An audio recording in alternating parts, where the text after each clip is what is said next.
Before going into the continuation of my conversation with Professor Peter Bisschop, I would like to show you Professor's huge book collection. Of course, all are Sanskrit related books. You can see books on Atharva Veda. Then there are so many interesting books that he has collected. Mricha Katika is there, and you also find a small picture of Puri Jagannath, and some more books on philosophy. And since he is into the study of Puranas, you'll find a variety of Puranas in his bookshelf. And of course, there is a small Nataraja statue, because Professor has studied Shaivism so deeply.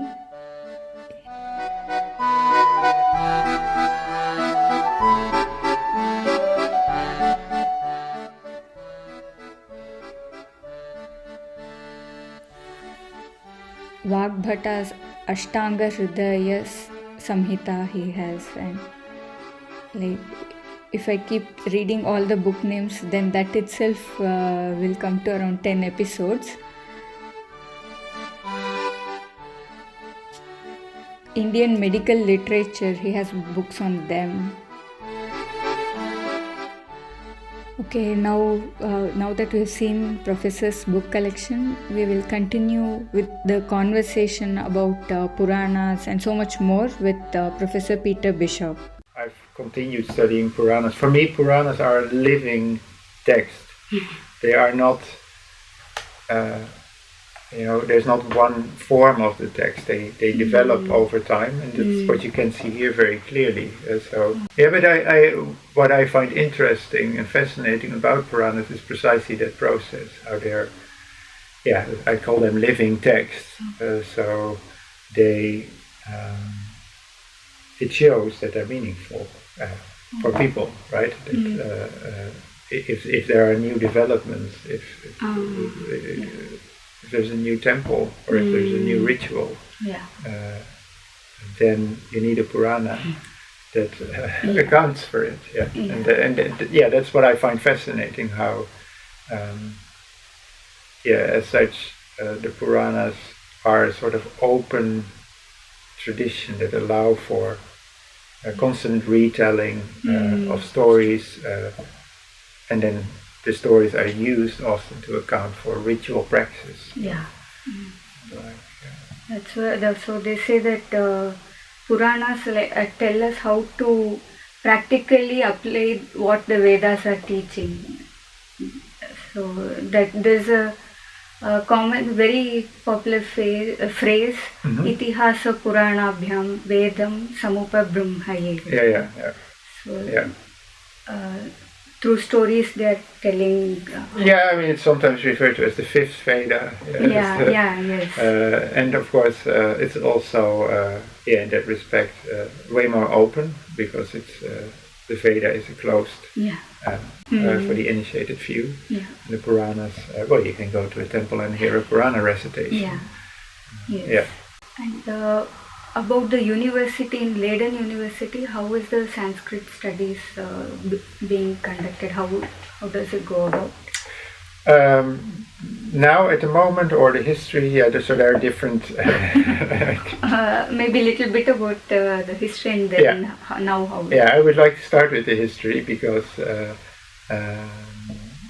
Leiden has a proud tradition of Sanskrit studies. It was started in 1865 by Hendrik Kern, and ever since there has been a chair in Sanskrit.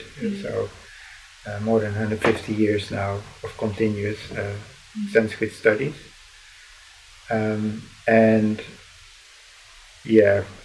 For a long time in the 20th century, it was part of an Indology program. So we simply had a program of Indology, and their students would study Sanskrit and Prakrit, Tamil as well.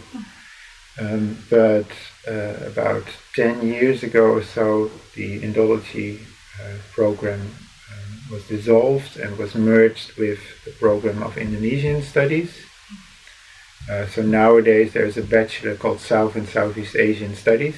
Okay.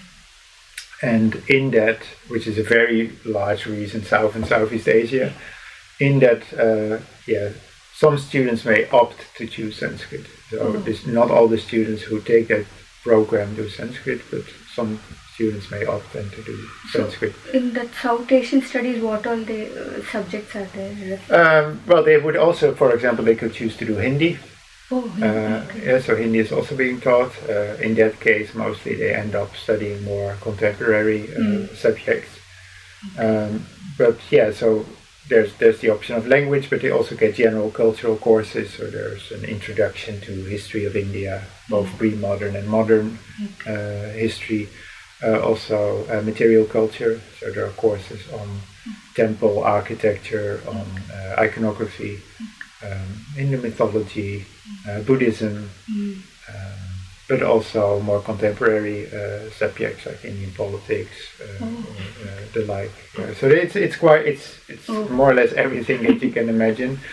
But then, so that is where Sanskrit has its home base. But then my students who sit in my Sanskrit classes, they are not only from that program, but also there may be students from religious studies, for example. There may be students from linguistics who rather come from it because they're interested in languages. I get students from history. So the Sanskrit students are often a mixed group. Okay. Yeah. So how is Sanskrit taught here? How do you teach? How do I teach it? I teach 3 years of Sanskrit. And so we start in the first semester with grammar.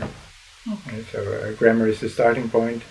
Of course, we're dealing with a subject that is people have zero knowledge. They also have no understanding of Indian culture often. So it starts from the script also. So it starts from zero. So I don't expect any knowledge before they enter the course, and then. We learn, it starts with script and grammar at the same time. So they learn the script along the way. The second semester that's running now. So I've just finished reading a couple of fables from the Upangas with them. That's of course some of the easiest texts that you can do with. And then next week we start with. From next week until the end of this semester, we do a few Ramayana passages. Okay. So that's then the first year, and then from the second year onwards, I read texts. I read as many different types of texts as possible. So typically, if I look at this year, in the second year, we taught in the first semester the Manusmriti, and we looked at the Devi Mahatmya. And then now it's the second semester of this second year, more advanced, we're reading Kalidasa, so the Raghuvamsham.